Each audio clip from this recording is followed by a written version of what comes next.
ನಾಟಿಯಲ್ಲಿ ಇರುವುದೇ ನಂಬಿಕೆ. ನಂಬಿಕೆ ವಿಶ್ವಾಸ ಇಲ್ಲದಿದ್ರೆ ನಾಟಿ ಮದ್ದು ಯಾರಿಗೂ ಹಿಡಿಯುವುದಿಲ್ಲ. ನೋಡಿ ಈಗಲೂ ಕೇಳ್ತಾರೆ ಬಾಣಂತಿ ಮದ್ದು ಹೇಗೆ ಮಾಡುವುದು ಅಂತೇಳಿ. ನಾವು ಎಲ್ರಿಗೂ ಹೇಳಿಬಿಡ್ತೇವೆ ಬಾಣಂತಿ ಮದ್ದು ಹೇಗೆ ಮಾಡಬೇಕು.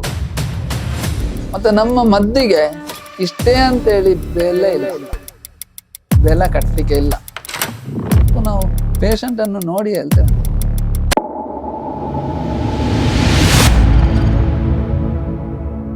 ನನ್ನ ಹೆಸರು ಎಂ ನಾರಾಯಣಪ್ಪ ಸಾಲಿನ್ ಅಂತ ಹೇಳಿ, ತಂದೆ ಹೆಸರು ದೇರಣ್ಣ ಪೂಜಾರಿ. ನಾವು ಮೂಲತಃ ಪಾರಂಪರ್ಯ ನಮ್ದು ನಾಟಿ ವೈದ್ಯ ಪದ್ಧತಿ. 91ರಲ್ಲಿ ತಂದೆಯವರು ತೀರಿ ಹೋದ ನಂತರ ನಾನು 92ರಲ್ಲಿ ನಾನು ಪ್ರಾರಂಭ ಮಾಡಿದ್ದೇನೆ ಮದ್ದು ಕೊಡ್ಲಿಕ್ಕೆ ಅಂತೇಳಿ ನಾಟಿ.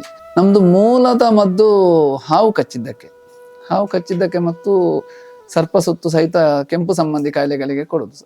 ಕೆಂಪು ಅಂತ ಹೇಳಿದ್ರೆ ಅದರಲ್ಲಿ 13 ನಮೂನೆಯ ಕೆಂಪು ಸಂಬಂಧಿ ರೋಗಗಳು ಇದೆ. ಎಲ್ಲವೂ ಸರ್ಪ ಸುತ್ತೆ ಅಲ್ಲ, ಉಷ್ಣದಲ್ಲಿ ಬರುವಂತಹ ಕೆಲವು ರೋಗಗಳುಂಟು, ಅದಕ್ಕೆಲ್ಲ ಸರ್ಪ ಸುತ್ತ ಅಂತ ಹೇಳಿ ಹೇಳ್ತಾರೆ. ಸರ್ಪ ಸುತ್ತ ಅಂತ ಹೇಳುವುದು ಕೆಲವು ಸೀಮಿತ, ಎಲ್ಲವನ್ನು ಸರ್ಪ ಸುತ್ತ ಅಂತ ಹೇಳಿಕ್ಕೆ ಆಗುದಿಲ್ಲ, ಕೆಲವು ಉಷ್ಣದಲ್ಲಿ ಬರ್ತದೆ ಹೀಗೆ. ಮತ್ತೆ ಸ್ತ್ರೀಯರ ಮುಟ್ಟು ದೋಷದ ಬಗ್ಗೆ, ಬ್ಲೀಡಿಂಗಿನಲ್ಲಿ ಏರಿಳಿದ ವ್ಯತ್ಯಾಸ, ಹೊಟ್ಟೆ ನೋವು, ಇದಕ್ಕೆಲ್ಲ ಕೊಡ್ತೇವೆ. ಮತ್ತೆ ಬಾಯಿ ಹುಣ್ಣು, ಗ್ಯಾಂಗ್ರೀನ್ ಅಂತ ಹೇಳಿ ಬಿಟ್ಟಂತ ಕೇಸೆಲ್ಲ ನಮ್ಮಲ್ಲೆಲ್ಲ ಗುಣ ಆದವರು ತುಂಬಾ ಮಂದಿ ಇದ್ದಾರೆ. ಲಿವರಿನ ಸಮಸ್ಯೆ, ಜಾಂಡೀಸ್, ಅದಕ್ಕೆ ಕೊಡ್ತೇವೆ. ಬಾಪುಗಳದ್ದು ನಾವು ನೋಡಿ ಹುಣ್ಣಾಗಿ ಎಲ್ಲಿಯೂ ಆಗದಂತಹ ಕೇಸುಗಳನ್ನೆಲ್ಲ ನಾವು ಮಾಡಿಬಿಟ್ಟಿದ್ದೇವೆ. ಅವಾಗೆ ಯೋಗ ಇತ್ತು ನಮ್ಮಲ್ಲಿ ಗುಣ ಆಗುವುದು. ಹಾಗೆ ನಾಟಿ ವೈದ್ಯ ಪದ್ಧತಿಯಲ್ಲಿ ನಾವು ಯಾವುದರ ಬಗ್ಗೆ ಬೇಕಾದರೂ ನಾನು ಪೇಷಂಟನ್ನು ನೋಡಿ ಹೇಳ್ತೇನೆ. ಹೆಚ್ಚು ಟೈಮು ನಾವು ತಗೊಳ್ಳೋದಿಲ್ಲ. ನಮಗೆ ಕೆಂಪಿ ಸಂಬಂಧ ಆದರೆ ಒಂದು 3 ದಿವಸದಲ್ಲಿ ರಿಸಲ್ಟ್ ಕೊಡ್ತದೆ. ಒಂದು 24 ಗಂಟೆಯಲ್ಲಿ ಅದರ ರಿಸಲ್ಟ್ ಕೊಡಲೇಬೇಕು. ಮತ್ತೆ ಸ್ವಲ್ಪ ದಿವಸ ತಗೊಳ್ತದೆ. ಹಾಗೆ ನಮ್ಮ ಮದ್ದಿನ ಇದರಲ್ಲಿ ತುಂಬ ಇದುಂಟು. ಹಾವು ಕಚ್ಚಿದ್ರಲ್ಲಿ ನನಗೆ ಹಾವು ಕಚ್ಚಿದೆ. 2002ರಲ್ಲಿ ನನಗೆ ಹಾವು ಕಚ್ಚಿದೆ, ಬೊಳ್ಕಂದಡಿ ಅಂತೇಳಿ, ಭಾರಿ ಜೋರಾಗಿತ್ತು. ಆಗ ನನ್ನನ್ನು ನೋಡ್ಲಿಕ್ಕೆ ಬಂದವರೆಲ್ಲ ಹೇಳಿದರು ಅವರವರ ಮದ್ದು ಅವರವರಿಗೆ ಆಗೋದಿಲ್ಲ ಅಂತ ಹೇಳಿ. ನಮ್ಮಲ್ಲಿ ವಿಶ್ವಾಸ ಇಲ್ಲದಿದ್ದರೆ ನಾವು ಇನ್ನೊಬ್ಬರಿಗೆ ಯಾಕೆ ಕೊಡುವುದು? ನಮಗೆ ನಮ್ಮ ಮದ್ದಲ್ಲಿ ಗುಣ ಆಗಿದೆ. ಮತ್ತೆ ನಮ್ಮ ಮದ್ದಿಗೆ ಇಷ್ಟೇ ಅಂತೇಳಿ ಬೆಲೆ ಇಲ್ಲ, ಬೆಲೆ ಕಟ್ಟಲಿಕ್ಕೆ ಇಲ್ಲ. ಒಂದು ವೈದ್ಯ ವೃತ್ತಿಗೆ ಬೆಲೆ ಇಲ್ಲ, ಒಂದು ಜ್ಯೋತಿಷಕ್ಕೆ ಬೆಲೆ ಇಲ್ಲ, ಒಂದು ತಂತ್ರಕ್ಕೆ ಬೆಲೆ ಇಲ್ಲ. ಹೀಗೆಲ್ಲ ವ್ಯಾಪಾರ ಆಗಿಬಿಟ್ಟಿದೆ ಈಗಿನ ಪರಿಸ್ಥಿತಿಯಲ್ಲಿ. ಹೋಗ್ಲಿಕ್ಕೆ ಇಲ್ಲ ಅಂತ ಹೇಳಿದ್ರೆ ಖರ್ಚಿಗೆ ಕೊಟ್ಟು ಕಳಿಸಿ ಬಿಡಬೇಕು. ಅದು ಮೊದಲಿನ ಸಂಪ್ರದಾಯ ನಮ್ದು. ಈಗಲೂ ಸ್ವೀಕರಿಸುವುದಿಲ್ಲ ಅಂತೇಳಿ ಸ್ವೀಕರಿಸುತ್ತೆ. ಏನಾದರೂ ಅವರಿಗೆ ಗುಣ ಆದ ನಂತರ ಖುಷಿಯಾಗಿ ಇಟ್ಟೋದ್ರೆ ಸ್ವೀಕರಿಸ್ತೇವೆ. ನಾವು ಇಷ್ಟ ಅಂತೇಳಿ ಯಾರಿಗೂ ಇಷ್ಟವರೆಗೆ ಹೇಳಲಿಲ್ಲ. ತುಂಬ ಕೇಸು ಗುಣ ಆದವರು ಎಲ್ಲ ನಮಗೆ ಕೊಟ್ಟಿದ್ದಾರೆ. ಮತ್ತು ಎಲ್ಲ ಸಂಘ ಸಂಸ್ಥೆಗಳಲ್ಲಿ ಎಲ್ಲದರಲ್ಲಿಯೂ ನನ್ನನ್ನು ಗುರುತಿಸಿಬಿಟ್ಟಿದೆ ನಾಟಿ ವೈದ್ಯ ಪದ್ಧತಿಯಲ್ಲಿ. ಆಫೀಸ್ ಲೆವೆಲ್ ಆಗಿರ್ಬೋದು, ಯಾವುದೇ ಇದರಲ್ಲಿ ಆದರೂ ನಮ್ದು ಸಾಧಾರಣ ಎಲ್ರಿಗೂ ಗೊತ್ತುಂಟು ನಾಟಿ ವೈದ್ಯ. ಹಾಗೆ ಮದ್ದಿನ ವಿಚಾರದಲ್ಲಿ ಯಾವುದಕ್ಕೂ ನಾವು ಪೇಷಂಟನ್ನು ನೋಡಿ ಹೇಳ್ತೇವೆ. ನಾವು ಮತ್ತು ವೃತ್ತಿ ಅಂತ ಹೇಳಿ ಬಳಸೋದಿಲ್ಲ. ನಾವು ಈಗಲೂ ಕೃಷಿಯವರೇ. ನಾನು ಕಂಬಳ ಅಂತ ಹೇಳಿದರೆ ನಾವು ಮೂಲತಃ ದೊಡ್ಡ ಬೇಸಾಯದವರು. ಆ ಟೈಮಲ್ಲಿ 3-4-5 ಜೊತೆ ಎತ್ತು ಕಟ್ಟಿ ನಾವು ಹುಡುತ್ತಿದ್ದೆವು. ಆ ಟೈಮಲ್ಲಿಯೇ ನಾವು ಕೋಣಗಳನ್ನು ಓಡಿಸುತ್ತಿದ್ದೆವು. ನಾವು ಕೋಣಗಳನ್ನು ಕಟ್ಟಿ ಸಾಗಿದವರು. ನೋಡಿ 2002-5ರಲ್ಲಿ ನನಗೆ ಗುಂಡಿಯೂರು ಅಬ್ಬು ಬ್ಯಾರಿ ಮತ್ತು ಮರ್ದಾಳಗೆ ದೇವ ಪೂಜಾರಿ ಅಂತ ಹೇಳಿದ್ರು. ಅವರು ಕನೇಲೆಗೆ ಓಟ ಓಡಿಸಲಿಕ್ಕೆ ಅವರು ಎಣ್ಣೆ ಹಚ್ಚಿಬಿಟ್ರು. 2005ರಲ್ಲಿ ನಾನು ಮೆಡಲ್ ಮಾಡಿದ್ದೇನೆ ಕನೇಲೆಗೆ. ನಾನು ಮಾಲಕನ ಹೌದು, ಓಟಗಾರನ ಹೌದು. ಚಿನ್ನ ಬೆಳ್ಳಿ ಪದಕ ಪಟ್ಟಿಯಲ್ಲಿ ಆಯ್ಕೆಯಾಗಿದ್ದೇನೆ. ಹಗ್ಗದ ವಿಭಾಗದಲ್ಲಿ ಕೋನ ಕಟ್ಟಿದ್ದೇನೆ, ಓಡಿಸಲಿಲ್ಲ. ನೇಗಿಲ ವಿಭಾಗದಲ್ಲಿ ಕೋನ ಕಟ್ಟಿಸಿದ್ದೇನೆ, ಅಡ್ಡಹಲಗೆ ವಿಭಾಗದಲ್ಲಿ ಕಟ್ಟಿದ್ದೇನೆ, ಕನಹಲಗೆ ವಿಭಾಗದಲ್ಲಿಯೂ ಕಟ್ಟಿದ್ದೇನೆ, ಓಡಿಸಿದ್ದೇನೆ. ನಾನು ಇತ್ತೀಚೆಗೆ 1-1.5 ತಿಂಗಳಾಯ್ತೈತೆ ನಾನು ಕೊಟ್ಟು. ಈ ಸಲ ನನಗೆ ಬೇರೆ ಕಾರಣಗಳಿರುವ ಕಾರಣ ಕಂಬಳಕ್ಕೆ ಆಗುವುದಿಲ್ಲ ಅಂತ ಹೇಳೋ ದೃಷ್ಟಿಯಿಂದ ನಾನು ಕೋಣಗಳನ್ನು ಕೊಟ್ಟು ಬಿಟ್ಟದ್ದು. ಈಗ ನೋಡಿ, ನಾಟಿ ಮದ್ದಿನ ಬಗ್ಗೆ ಈಗ ನಾವು ಮಾಡುವಂಥದ್ದು ಪ್ರಕೃತಿಯಿಂದ ಬಂದಂತಹ ಮದ್ದು. ಅದು ಪ್ರಕೃತಿಯಿಂದಲೇ.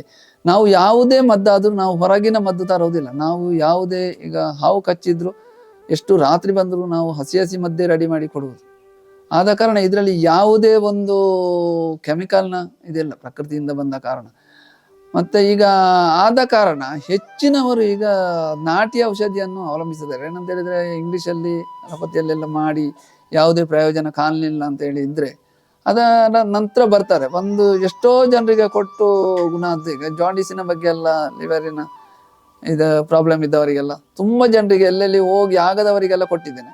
ಮದ್ದು ಕೊಟ್ಟು ಸರಿಯಾಗಿ ನಂಬಿಕೆ ಇಟ್ಟು ಮಾಡಿದರೆ ಮಾತ್ರ ನಾಟಿ ವೈದ್ಯ ಪದ್ಧತಿ ಆಗ್ಬೋದು ಹೊರತು ನಂಬಿಕೆ ಇಲ್ಲದಿದ್ದರೆ ನಾಟಿ ವೈದ್ಯ ಪದ್ಧತಿ ಆಗಲಿಕ್ಕೆ ಯಾವುದೇ ಮದ್ದಾದರೂ ನಂಬಿಕೆಯಿಂದ ಮಾಡಬೇಕು. ನಾಟಿಯಲ್ಲಿ ಇರುವುದೇ ನಂಬಿಕೆ ಮುಖ್ಯ. ನಂಬಿಕೆ ವಿಶ್ವಾಸ ಇಲ್ಲದಿದ್ದರೆ ನಾಟಿ ಮದ್ದು ಯಾರಿಗೂ ಹಿಡಿಯುವುದಿಲ್ಲ. ಅದು 100ಕ್ಕೆ 100 ಹೇಳ್ತೇನೆ. ನಾನು 92ರಲ್ಲಿ ಪ್ರಾರಂಭ ಮಾಡಿದ್ದೆ, ತಂದೆ 91ರಲ್ಲಿ. ಈಗ ನನಗೆ ನೋಡಿ 61 ವರ್ಷ ಪ್ರಾಯ ಈಗ ನಡೆಯುವುದು. ನನಗೆ ಸಾಧಾರಣ 14 ವರ್ಷ ಪ್ರಾಯದಲ್ಲಿ ಎಲ್ಲ ಮದ್ದಿನ ವಿಚಾರವನ್ನು ತಂದೆಯವರೊಟ್ಟಿಗೆ ನಾನು ಕಲಿತಿದ್ದೇನೆ. ಎಲ್ಲ ಗಿಡಮೂಲಿಕೆ ಒಂದು ಬಿಟ್ಟರೆ ಹೊರಗಿನ ಯಾವುದೇ ಮದ್ದನ್ನು ನಾನು ಇದು ಮಾಡುವುದಿಲ್ಲ, ಎಲ್ಲರನ್ನು ಹೇಳುವುದಿಲ್ಲ. ನನ್ನ ಮದ್ದಲ್ಲಿ ಯಾವುದೇ ಇದು ಇದ್ರೂ ನಾವು ಸ್ವತಃ ತಯಾರಿ ಮಾಡಿಕೊಳ್ಳುವುದು. ನಮಗೆ ಬೇಕಾದಷ್ಟು ನಮ್ಮಲ್ಲಿ ಸ್ವಂತ ಜಾಗ ಇದ್ದ ಕಾರಣ ನಮಗೆ ಬೇಕಾಗುವ ಮದ್ದುಗಳನ್ನು ನೆಟ್ಟು ಬೆಳೆಸಿದ ಮದ್ದು ಯಾವುದನ್ನು ನಾನು ಯೂಸ್ ಮಾಡುವುದಿಲ್ಲ.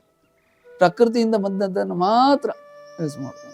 ನೋಡಿ ಈಗಲೂ ಕೇಳ್ತಾರೆ ಬಾಣಂತಿ ಮದ್ದು ಹೇಗೆ ಮಾಡುವುದು ಅಂತೇಳಿ. ನಾವು ಎಲ್ರಿಗೂ ಹೇಳಿಬಿಡ್ತೇವೆ ಬಾಣಂತಿ ಮದ್ದು ಹೇಗೆ ಮಾಡಬೇಕು, ಮಕ್ಕಳ ಆರೈಕೆ ಹೇಗೆ ಮಾಡಬೇಕು, ಮಕ್ಕಳಿಗೆ ಯಾವ ರೀತಿ ಎಣ್ಣೆ ಹಚ್ಚಬೇಕು, ಎಲ್ಲರೂ ಈಗಲೂ ಕೇಳ್ತಾ ಇರ್ತಾರೆ. ಮೊದಲಿನವರಲ್ಲಿ ಈಗ ಮಾಡ್ಲಿಕ್ಕೆ ಗೊತ್ತಿಲ್ಲದವರೆಲ್ಲ ಈಗಲೂ ಅನುಸರಿಸುತ್ತಾರೆ ಬಾಣಂತಿ ಮದ್ದನ್ನು. ಯಾವ ಯಾವ ದಿವಸದಲ್ಲಿ ಯಾವ ಯಾವ ಮದ್ದು ಮಾಡಬೇಕು, ಯಾವ ಯಾವ ಕಷಾಯ ಕುಡಿಬೇಕು, ಯಾವ ರೀತಿ ಮಾಡುವುದು, ಎಷ್ಟು ದಿವಸ ಕಾಳಜೀರಿಗೆ ಕುಡಿಬೇಕು, ಎಷ್ಟು ದಿವಸ ಬೇರೆ ಮದ್ದೆಲ್ಲ ಕುಡಿಬೇಕು, ಅದನ್ನೆಲ್ಲ ಹೇಳ್ತಾರೆ, ಕೇಳಲಿಕ್ಕೆ ಬರ್ತಾರೆ.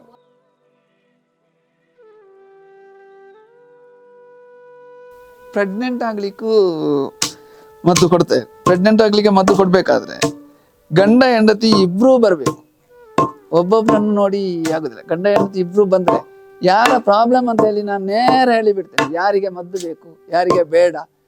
ಮತ್ತ ಒಂದು ವಿಚಾರ ಏನಂತ ಹೇಳಿದ್ರೆ ನೋಡಿ, ಹೆಣ್ಣಿಗಾದ್ರೂ ಗಂಡಿಗಾದ್ರೂ ಸ್ವಲ್ಪ ಜಾತಕದಲ್ಲಿ ಸ್ವಲ್ಪ ತೊಂದರೆ ಇರ್ತದೆ. ಆದ ಕಾರಣ ಇಬ್ಬರ ಜಾತಕವನ್ನು ಪರಿಶೀಲಿಸಬೇಕು. ಯಾರಿಗೆ ಯೋಗ ಉಂಟು ಯಾರಿಗೆ ಯೋಗ ಇಲ್ಲ. ನೋಡಿ ಕೆಲವರಿಗೆ ನನ್ನ ಇದರಲ್ಲಿ ನನ್ನ ಒಟ್ಟಿಗೆ ಮದುವಾದವರಿಗೆ ಮಕ್ಕಳಾಗಿರ್ಲಿಲ್ಲ. ಅವರ ಜಾತಕವನ್ನು ನಾನು ತೋರಿಸಿದಾಗ 7 ವರ್ಷದವರೆಗೆ ಮಕ್ಕಳಾಗುವ ಯೋಗ ಇಲ್ಲ ಅಂತ ಹೇಳಿದ್ರು. ಆ 7 ವರ್ಷದ ನಂತರ ಇಬ್ರು ಗಂಡು ಮಕ್ಕಳಾಗಿದ್ದಾರೆ ಅವರಿಗೆ, ನಮ್ಮಲ್ಲಿ ಹತ್ತಿರದವರು, ನಮ್ಮ ಮಾಸ್ಟರ್ ಒಬ್ರು.